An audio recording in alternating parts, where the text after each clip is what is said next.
ಎಲ್ಲರಿಗೆ ನಮಸ್ಕಾರಗಳು.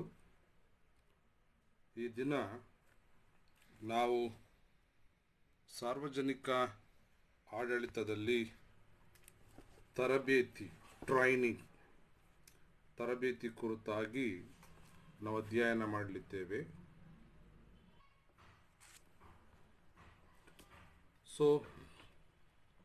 ಆಡಳಿತದಲ್ಲಿ ಸಿಬ್ಬಂದಿಗಳು ತಾಂತ್ರಿಕತೆ, ನೈಪುಣ್ಯತೆ ಮತ್ತು ಕಾರ್ಯಕ್ಷಮತೆ ಉಳ್ಳಂತಹ ಅಧಿಕಾರಿಗಳ ಅವಶ್ಯಕತೆ ಹೆಚ್ಚಾಗಿದೆ.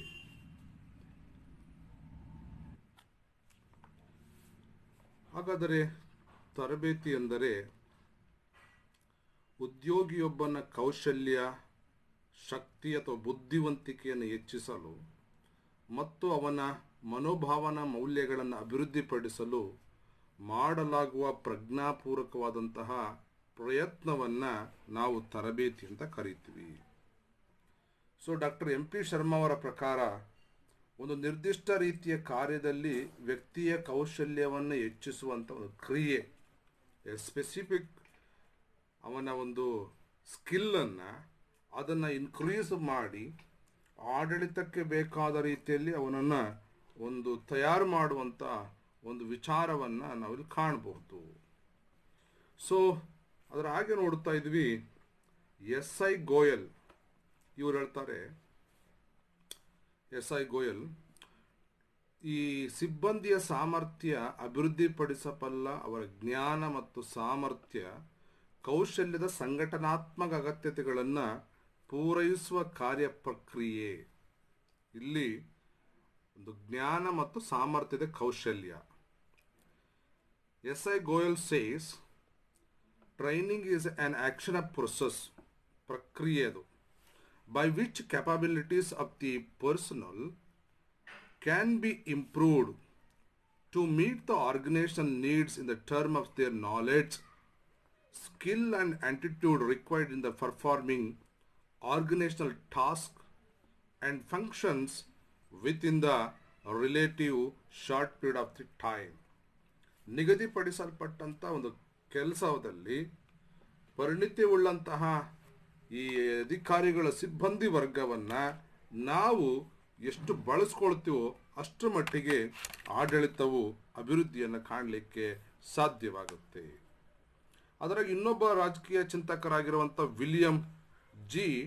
ಟೋರ್ಪಿ ಅವರು ಹೇಳ್ತಾರೆ, ಉದ್ಯೋಗಿಗಳ ಸರ್ಕಾರದ ಪ್ರಸ್ತುತ ಸ್ಥಾನದಲ್ಲಿ ಅವರ ಕೌಶಲ್ಯ ಮತ್ತು ಅಭ್ಯಾಸಗಳು, ಜ್ಞಾನ ಮತ್ತು ಪ್ರವೃತ್ತಿಗಳ ಅಭಿವೃದ್ಧಿ ಭವಿಷ್ಯದ ಸರ್ಕಾರಿ ಸ್ಥಾನಗಳಿಗಾಗಿ ನೌಕರನ್ನು ತಯಾರು ಮಾಡುವಂಥ ಒಂದು ಪ್ರಕ್ರಿಯೆಯನ್ನು ತರಬೇತಿ ಅಂತ ಕರೀತಾರೆ.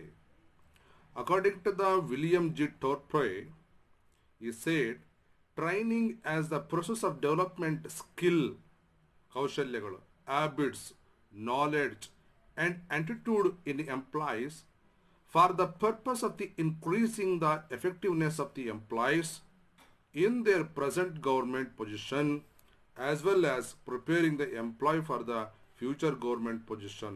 ಮುಂದಿನ ಸರ್ಕಾರದ ಉತ್ತಮವಾದಂತಹ ಒಂದು ಆಡಳಿತಕ್ಕೋಸ್ಕರ ಸಹ ತಯಾರು ಮಾಡಲಿಕ್ಕೂ ಇದು ಅವಶ್ಯಕ ಎಂಬುದಾಗಿ ಅವರು ಹೇಳಿದ್ದಾರೆ. ಹೀಗೆ ನೋಡುವಾಗ ಈ ತರಬೇತಿ ಅನ್ನೋದು ಹಲವು ಆಯಾಮಗಳನ್ನು ಒಳಗೊಂಡಿದೆ. The role of training for the civil servant was thoroughly analyse for the first time by the Acheson committee in its report of 1944 in UK. ಇಂಗ್ಲೆಂಡಲ್ಲಿ ಅಚ್ಚಸನ್ ಅವರ ಸಮಿತಿ ನಾಗರಿಕ ಸೇವಾ ವರ್ಗಕ್ಕೆ ತರಬೇತಿ ಬೇಕು ಅನ್ನೋದ್ರ ಬಗ್ಗೆ ಅವರು ಮೊಟ್ಟ ಮೊದಲದಾಗಿ ಒಂದು ವರದಿಯನ್ನು ಕೊಡ್ತಾರೆ. ಆ ವರದಿ ಒಳಗೆ ಹೇಳ್ತಾರೆ, in large scale organisation efficiency depends on the 2 elements. ಬಹುದೊಡ್ಡ ಒಂದು ಸಂಘಟನಾತ್ಮಕ ಆಡಳಿತದಲ್ಲಿ 2 ಪ್ರಮುಖವಾದಂಥ ಮೂಲಾಂಶಗಳಿವೆ. The technical efficiency of the individual, ವೈಯಕ್ತಿಕವಾಗಿ ದಕ್ಷತೆ ಉಳ್ಳಂಥ ತಂತ್ರಜ್ಞಾನ ಪಂಡಿತರು, to do the particular work allotted him, ಅವ್ರಿಗೆ ನಿರ್ದಿಷ್ಟಪಡಿಸಲ್ಪಟ್ಟ ಕೆಲಸವನ್ನು ನೆರವೇರಿಸಬೇಕು. And the less tangible efficiency of the organisation as a corporate body derived from the collective spirit and the outlook of the individual of which body composed. Training must be have a regard the both elements. ಹಾಗೆಯೇ ಕಡಿಮೆಯ ದಕ್ಷತೆ ಉಳ್ಳಂಥ ತಂಡವನ್ನು ಸಹ ಒಂದು ಸಾಮರ್ಥ್ಯವುಳ್ಳ ತಂಡವನ್ನಾಗಿ ರಚನೆ ಮಾಡಲಿಕ್ಕೂ ಸಹ ತರಬೇತಿ ಅನ್ನೋದು ಬಹಳ ಪ್ರಾಮುಖ್ಯ ಎಂಬುದಾಗಿ ಅವರು ತಿಳಿಸ್ತಾರೆ. ಹಾಗಾದರೆ ನಾವು ಈ ತರಬೇತಿ ವಿಧಾನಗಳಲ್ಲಿ ಎರಡು ರೀತಿ ವರ್ಗೀಕರಿಸುತ್ತೇವೆ. So basically training as a two types.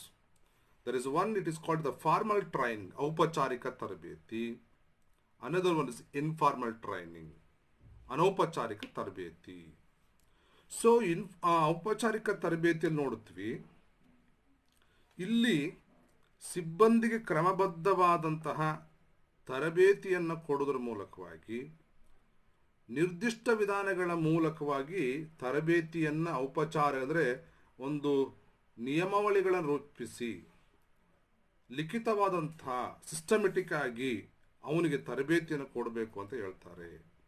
Formal training is imported in an ordinary orderly manner through the pre-arranged and well-defined courses under the expert guidance and supervision.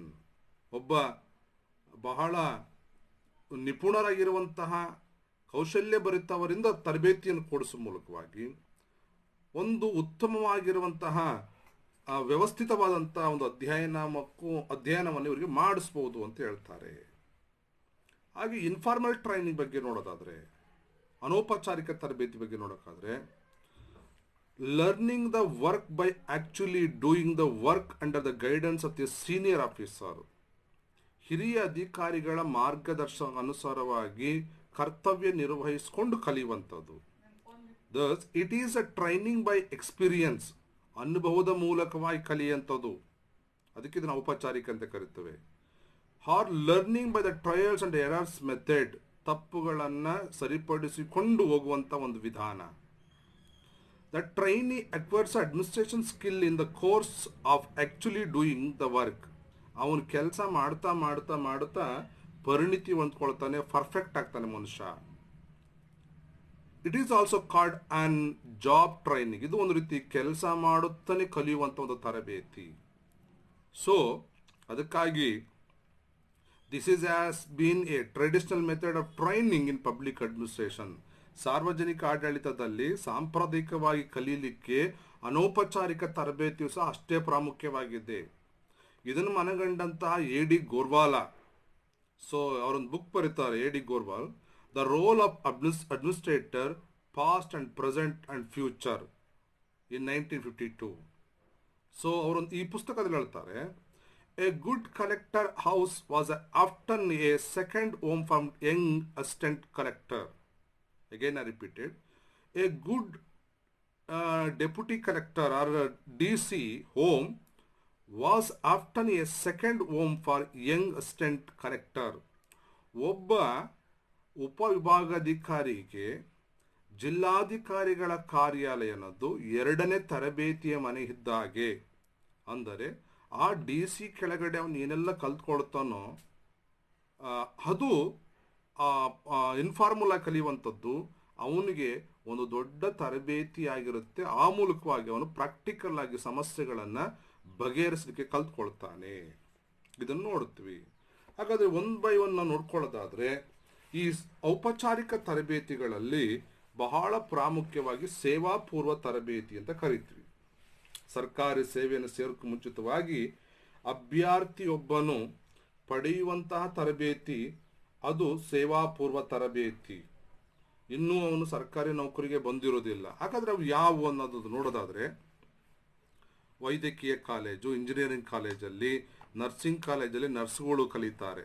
ಅಲ್ಲಿ ಕಲಿತು ಅವ್ರು ನೇರವಾಗಿ ಚಿಕಿತ್ಸೆ ಕೊಡ್ತಾರೆ. ಬಿ ಎಡ್ ಕಾಲೇಜಿನಲ್ಲಿ ಪ್ರಶಿಕ್ಷಣಾರ್ಥಿಗಳಾಗಿ ಕಲಿತು ನೇರವಾಗಿ ಅವರು ಟೀಚರ್ಸ್ಗಳಾಗಬಹುದು. D Ed, I T I college, ಇಂಥ ವೃತ್ತಿಪರ ಶಿಕ್ಷಣ ಸಂಸ್ಥೆಗಳಲ್ಲಿ ಪಡೆಯುವಂಥ ಒಂದು ಶಿಕ್ಷಣ, ನರ್ಸಿಂಗು, ಡಾಕ್ಟರ್ಸ್ಗಳು, ಇಂಜಿನಿಯರ್ಗಳು, ಇವರಿಗೆಲ್ಲ ಬಹಳಷ್ಟು ಪ್ರಾಕ್ಟಿಕಲ್ ಆಗಿರುವಂತಹ ಕೋರ್ಸ್ಗಳದ ನಿಮಿತ್ತ ಇಲ್ಲಿ ಅವ್ರು ಏನು ಕಲಿತಾರಲ್ಲ, ಇದನ್ನು ನಾವೇನು ಮಾಡ್ತೀವಿ ಅಂದರೆ ಸೇವಾಪೂರ್ವ, ಅಂದರೆ ಇನ್ನೂ ಅವನ ಸೇವೆಗೆ ಸೇರೋಕ್ಕಿಂತ ಮುಂಚಿತವಾಗಿ ಒಂದು ಪರಿಪಕ್ವತೆ ಉಳ್ಳವನಾಗಿ ಕಲ್ತ್ಕೊಂಡು ಬರ್ತಾನೆ. ಸೊ ಹೀಗಾಗಿ ಈ ಪ್ರೀ ಎಂಟ್ರಿ ಟ್ರೈನಿಂಗ್ ಅನ್ನೋದು ಏನಿದೆಯಲ್ಲ, ಇದು actually the most popular type of the training in USA. ಇದು ಅಮೇರಿಕಾದಲ್ಲಿ ಬಹಳ ಪ್ರಸಿದ್ಧಿಯಾದಂಥ ಒಂದು ತರಬೇತಿ.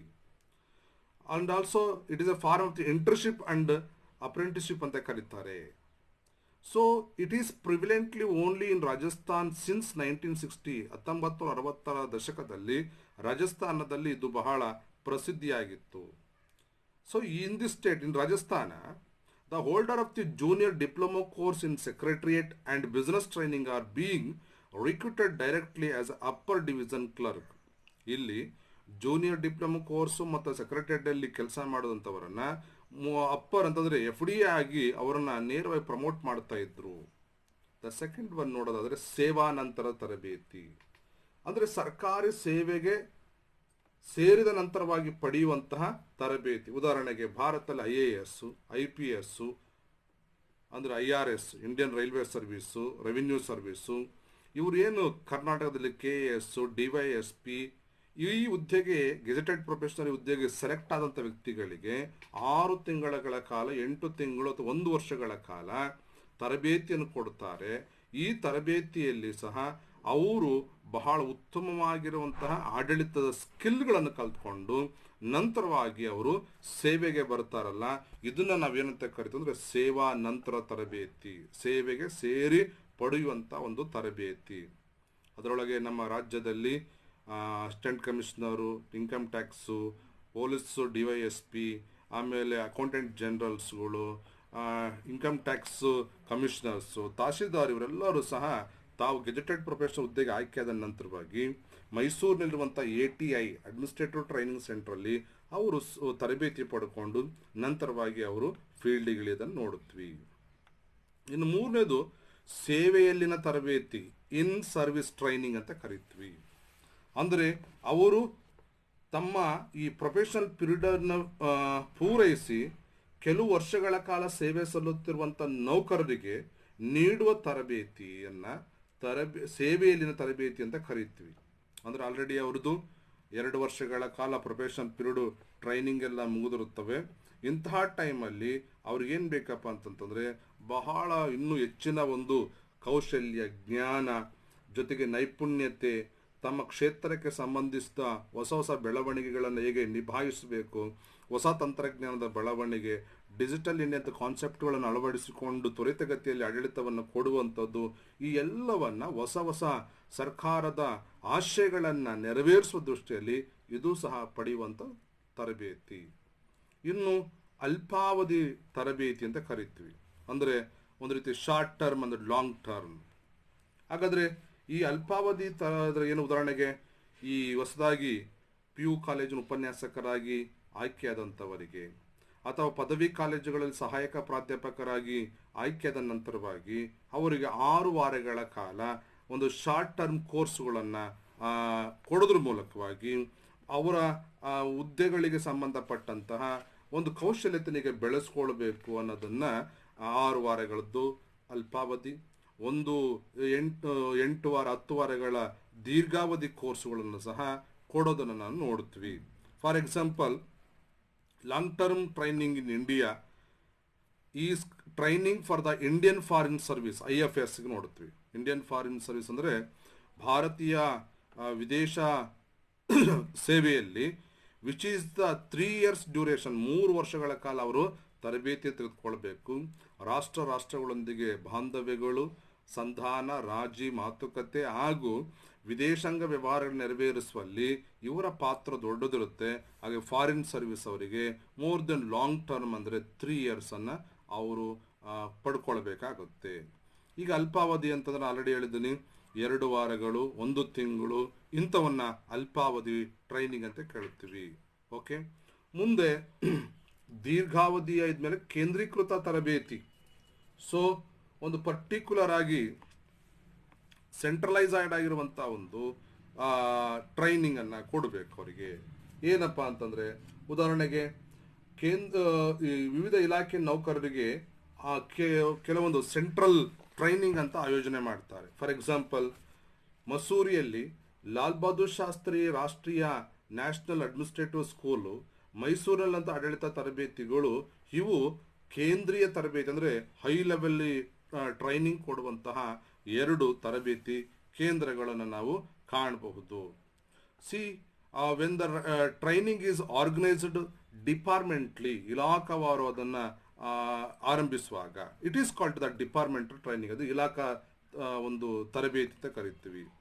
Such as training is imparted by the senior member of the department, the training imparted to SVP national police academy. ಈಗ ನಿಮ್ಮ ಕೆಳಗಡೆ ಇಲಾಖಾ ತರಬೇತಿ ಅಂತ ಇದೆ, ಅಂದರೆ ವಲ್ಲಭಾಯ್ ಪಟೇಲ್ ರಾಷ್ಟ್ರೀಯ ಪೊಲೀಸ್ ಅಕಾಡೆಮಿ ಹೈದರಾಬಾದಲ್ಲಿದೆ, ಮೈಸೂರಲ್ಲಿ ಕರ್ನಾಟಕ ಪೊಲೀಸ್ ಅಕಾಡೆಮಿ.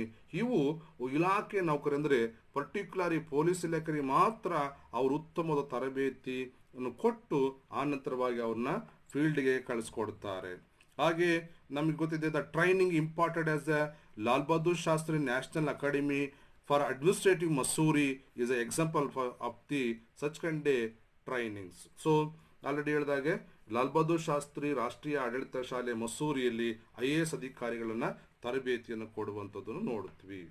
ಮುಂದೆ ಕೌಶಲ್ಯ ಮತ್ತು ತರಬೇತಿ, ಸ್ಕಿಲ್ ಟ್ರೈನಿಂಗ್ ಅಥವಾ ಬ್ಯಾಕ್ಗ್ರೌಂಡ್ ಟ್ರೈನಿಂಗ್ ಅಂತ ಕರಿತೀವಿ. What is the meaning of the skill and background training? ಇಲ್ಲಿ the training is a mean the providing the employees with the knowledge of particular technique, ಅಂದರೆ ತನ್ನ ಸಿಬ್ಬಂದಿಗೆ ಪರಿಣಿತಿ ಕಾರ್ಯಕೌಶಲ್ಯತೆಯನ್ನು ಹೆಚ್ಚಿಸುವ ಉದ್ದೇಶದಿಂದ ತರಬೇತಿ ಕೊಡ್ತಾರೆ. ಉದಾಹರಣೆಗೆ ಪೊಲೀಸ್ ಇಲಾಖೆ ಸಿಬ್ಬಂದಿಗೆ ಸೈಬರ್ ಅಪರಾಧಗಳ ನಿಯಂತ್ರಣದ ಬಗ್ಗೆ ನೀಡುವಂಥ ತರಬೇತಿ, ಅದು ಕೌಶಲ್ಯ. ಹೇಗೆ ಒಂದು ಅಪರಾಧ ಆದಾಗ ಕೂಡಲೇ ಪತ್ತೆ ಹಚ್ಚಬೇಕು, ಕೊಲೆ ಸುಲಿಗೆಗಳು ಆದಾಗ ಯಾವ್ಯಾವ ಎವಿಡೆನ್ಸ್ಗಳನ್ನು ಕಲೆಕ್ಟ್ ಮಾಡಿ ನೀವು ಕ್ರಿಮಿನಲ್ ಹಿಡಿಬಹುದು. ಹಾಗೆ ಶಿಕ್ಷಕರಿಗೆ ಬೋಧನಾ ಕೌಶಲ್ಯ, ಟೀಚರ್ಸ್ಗೆ ಟೀಚಿಂಗ್ ಮೆಥಡನ್ನು ಬಳಸುವಂಥದ್ದು ಯಾವ ಮೆಥಡ್, ಮೈಕ್ರೋ ಟೀಚಿಂಗು, ಮ್ಯಾಕ್ರೋ ಟೀಚಿಂಗ್ಸ್ಗಳು ಬಳಸಿ ಹೇಗೆ ಪರಿಣಾಮಕಾರಿಯಾದಂತಹ ಒಂದು ಶಿಕ್ಷಣವನ್ನು ಮಕ್ಕಳಿಗೆ ಕೊಡಬಹುದು ಅನ್ನೋದು ಸಹ ಸ್ಕಿಲ್ ಬೇಸ್ಡ್ ಅಂತ ನಾವು ಕರಿತೀವಿ.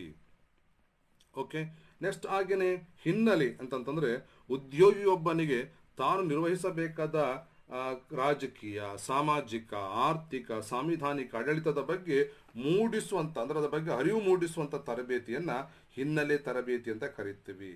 ಅದಕ್ಕೆ ಉದಾಹರಣೆ ಅಂತಂದರೆ ಮಸೂರಿಯ ಲಾಲ್ ಬಹದ್ದೂರ್ ಶಾಸ್ತ್ರಿ ರಾಷ್ಟ್ರೀಯ ಅಕಾಡೆಮಿ ಶಾಲೆಯಲ್ಲಿ IAS, IPS, IRS ಮುಂತಾದ ಅಧಿಕಾರಿಗಳಿಗೆ ಕಾಮನ್ ಫೌಂಡೇಶನ್ ಕೋರ್ಸ್ ಅಂತ, ಅಂದರೆ ಸಾಮಾನ್ಯ ಬುನಾದಿ ತರಬೇತಿ ಎಂಬುದಾಗಿ 1 ವರ್ಷಗಳ ಕಾಲ ಅಥವಾ 6 ತಿಂಗಳ ಕಾಲ ಕೊಟ್ಟಾಗ ಅವರು ಇಡೀ ಒಂದು ಹಿನ್ನೆಲೆ, ಒಂದು ಆಡಳಿತದ ಬಗ್ಗೆ ಬ್ಯಾಕ್ಗ್ರೌಂಡ್ ಅಂದರೆ ಏನು, ಮುಂದೆ ನಾನು ಹೋಗಿ ಈ ಆಡಳಿತ ಯಂತ್ರವನ್ನು ಹೇಗೆ ನಡೆಸ್ಬೋದು ಎಂಬುದಾಗಿ ತಿಳ್ಕೊಳ್ಬಹುದು. ಒಟ್ಟಾಗಿ ಈ ತರಬೇತಿಯ ಟೈಮಲ್ಲಿ the background training it means for broadening of the mind of the employee by keeping him to understand the political and economic, social and administrative aspect of his job. For example, the foundation of the training course imparted to the IAS professionally at the Lal Bahadur Shastri National Academy, Missouri. So it is of the most important of the background training. See, the finally ನಾವು ನೋಡಬೇಕಾದ್ರೆ ಈ ಟ್ರೈನಿಂಗನ್ನು arrange ಮಾಡುವಂಥ ಒಂದು techniques ಏನಂತಂದರೆ lectures method and syndicate method. So ಇಲ್ಲಿ ಗುಂಪು ಚರ್ಚೆ, ಪ್ರಕರಣಗಳ ಅಧ್ಯಯನ, ಪಾತ್ರ ನಿರ್ವಹಣೆ, ನಂತರ ವಿಚಾರ ಸಂಕಿರಣ, ಸಮ್ಮೇಳನ, ನಂತರವಾಗಿ ಅಂತಾರೆ ಕೆಲವೊಂದು discuss, debate, case study method, incident method, role play, management games, sensitive trainings, ಈ ಎಲ್ಲ ಆ್ಯಕ್ಟಿವಿಟೀಸ್ಗಳ ಮೂಲಕವಾಗಿ ಅವರನ್ನು ಬಹಳ ಶಕ್ತಿಯುತವಾದಂಥ ಒಂದು ತರಬೇತಿ ಕೊಟ್ಟು ಅವರನ್ನು ಫೀಲ್ಡಿಗೆ ಕಳಿಸುವಂಥದ್ದನ್ನು, ಅಥವಾ ಆಡಳಿತ ನಿರ್ವಹಣೆಯಲ್ಲಿ ಎದುರಾಗುವಂಥ ಎಲ್ಲ ಸವಾಲುಗಳನ್ನು ಹೀಗೆ ಮೆಟ್ಟಿ ನಿಲ್ಲಬಹುದು ಎಂಬುದಾಗಿ ಈ 2 ವಿಧಾನಗಳಲ್ಲಿ ಅವರಿಗೆ ತರಬೇತಿಯನ್ನು ಕೊಡಲಾಗುತ್ತೆ. ಹಾಗಾಗಿ ಈ ತರಬೇತಿಗಳು ಅವಶ್ಯಕವಾಗಿವೆ. ಇನ್ನು ಈ ಟ್ರೈನಿಂಗ್ ಏಜೆನ್ಸಿ ಇನ್ ಇಂಡಿಯಾ ಭಾರತದಲ್ಲಿ ಹಾಗೆ ತರಬೇತಿ ಕೊಡುವಂಥ ಸಂಸ್ಥೆಗಳು ಅಂದರೆ ಆಲ್ರೆಡಿ ಹೇಳಿದ್ದೀನಿ, ಮಸೂರಿಯಲ್ಲಿ 1959ರಲ್ಲಿ ಸ್ಥಾಪನೆಯಾದಂತಹ ನ್ಯಾಷನಲ್ ಅಕಾಡೆಮಿ ಆಫ್ ಅಡ್ಮಿನಿಸ್ಟ್ರೇಷನ್ ಎಂಬುದಾಗಿ ಅದು ಈ ಉತ್ತರಾಂಚಲದಲ್ಲಿ ಇತ್ತು. ಮುಂದೆ ಅದನ್ನು 1972ರಲ್ಲಿ national academy of the administration ಎಂಬ ಹೆಸರನ್ನು ತೆಗೆದು ಅದನ್ನು Lal Bahadur Shastri national academy of the administration ಎಂಬುದಾಗಿ ಕರೆದು ಇಲ್ಲಿ IAS ಪ್ರೊಫೆಷನರಿ ಟ್ರೈನಿಂಗ್ಸ್ಗೆಲ್ಲ ಕೊಡ್ತಾರೆ. ಹಾಗೆ 1948ರಲ್ಲಿ ನ್ಯಾಷನಲ್ ಪೊಲೀಸ್ ಅಕಾಡೆಮಿಯನ್ನು ಸ್ಥಾಪನೆ ಆಗಿತ್ತು, ಅದು ರಾಜಸ್ಥಾನದಲ್ಲಿ. ಪುನಃ ಅದನ್ನು ಹೈದರಾಬಾದಿಗೆ ವರ್ಗಾವಣೆ ಮಾಡ್ತಾರೆ. ಇನ್ನು ನ್ಯಾಷನಲ್ ಫಾರೆಸ್ಟ್ ಅಕಾಡೆಮಿ ಡೆಹ್ರಾಡೂನ್ನಲ್ಲಿದೆ. ಇದು 1987ನಲ್ಲಿ ಸ್ಥಾಪನೆ ಮಾಡಿದ್ರು. ಮುಂದೆ ಇದನ್ನು ರೀನೇಮ್ ಮಾಡಿ Indira Gandhi national forest academy ಎಂಬುದಾಗಿ ಕರೆದ್ರು. Again foreign service institution also in 1986 ಇದನ್ನು ಡೆಲ್ಲಿ ಒಳಗೆ ಸ್ಟಾರ್ಟ್ ಮಾಡ್ತಾರೆ. Again institute of the secretariat training and management establish in Delhi in 1971ರಲ್ಲಿ. Again it was renamed as the institute of the secretariat training and management.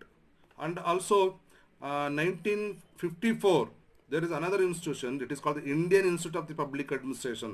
ಸಾರ್ವಜನಿಕ ಆಡಳಿತದ ಬಗ್ಗೆ ಒಂದು ಪ್ರತ್ಯೇಕವಾದಂಥ ಒಂದು ತರಬೇತಿ ಕೇಂದ್ರ ಸ್ಥಾಪನೆ ಮಾಡ್ತಾರೆ ಇನ್ 1954ರಲ್ಲಿ ಅಟ್ ದೆಹಲಿ. ಇದು ಸ್ಥಾಪನೆ ಮಾಡೋಕ್ಕೆ ಮೂಲ ಕಾರಣ ಯಾರಪ್ಪ ಅಂದರೆ ಪೌಲ್ ಆಪೆಲ್ಬಿ ಅವರು ಕೊಟ್ಟಂಥ ವರದಿ ಶಿಫಾರಸ್ಸಿನ ಮೇರೆಗೆ ಈ ಒಂದು ತರಬೇತಿ ಸಂಸ್ಥೆಯನ್ನು ಸ್ಥಾಪನೆ ಮಾಡುತ್ತಾರೆ. ಸೊ ಇದನ್ನು it is as A ಕ್ವಾಶಿ government body. So ಇವರು ಪ್ರತಿ ವರ್ಷ Indian journal of public administration ಎಂಬುದಾಗಿ ಪತ್ರಿಕೆ ಜರ್ನಲನ್ನು ಮಾಡ್ತಾರೆ, ಪಬ್ಲಿಷ್ ಮಾಡ್ತಾರೆ. The Indian school of public administration which was the constituent part of the Indian Institute of the Public Administration since 1958 was abolished in 1968. ಹಾಗೆ NIRD ಅಂದರೆ ನರ್ಡ್ ಅಂತ national institute of the rural development ಎಂಬುದಾಗಿ ಈ rural development ಬಗ್ಗೆ ಇರುವಂಥ ಅಧಿಕಾರಿ ತರಬೇತಿ ಕೊಡಲಿಕ್ಕೆ ಹೈದರಾಬಾದಲ್ಲಿ 1958ರಲ್ಲಿ ಎಸ್ಟಾಬ್ಲಿಷ್ಮೆಂಟ್ ಮಾಡಿದರು. ಹಾಗೆ administrative staff college of India ಇದನ್ನು ಹೈದರಾಬಾದಲ್ಲಿ 1957ರಲ್ಲಿ ಸ್ಥಾಪನೆ ಮಾಡಲಿಕ್ಕೆ ಕಾರಣ ಏನಂತಂದರೆ all India council of technical education ಅವರ ರೆಕಮೆಂಡೇಶನ್ ಮೇರೆಗೆ ಇದನ್ನು ಸ್ಥಾಪನೆ ಮಾಡಲಾಗುತ್ತೆ. ಹೀಗೆ ಭಾರತದಲ್ಲಿ ನೂರಾರು ತರಬೇತಿ ಸಂಸ್ಥೆಗಳಿದ್ದಾವೆ. ಸೊ ಡೆಲ್ಲಿ ಒಳಗಡೆ institute of the government account and finance, ಭೂಪಾಲಲ್ಲಿ Indian institute of the forest management, Delhi ಒಳಗಡೆ national institute of the criminology and forensic science, ನಾಗ್ಪುರದಲ್ಲಿ national civil defence college, Delhi ಒಳಗಡೆ institute of the defence studies and analyse. ಹೀಗೆ more then 100ಕ್ಕೂ ಹೆಚ್ಚು ತರಬೇತಿ ಸಂಸ್ಥೆಗಳು ಭಾರತ ದೇಶದಲ್ಲಿ ಆಡಳಿತ ವ್ಯವಸ್ಥೆಗೆ ಉತ್ತಮವಾದ ತರಬೇತಿ ಕೊಡುವ ಮೂಲಕವಾಗಿ ದಕ್ಷ ಅಧಿಕಾರಿಗಳನ್ನು ಸಿದ್ಧಪಡಿಸ್ತಾ ಇದೆ.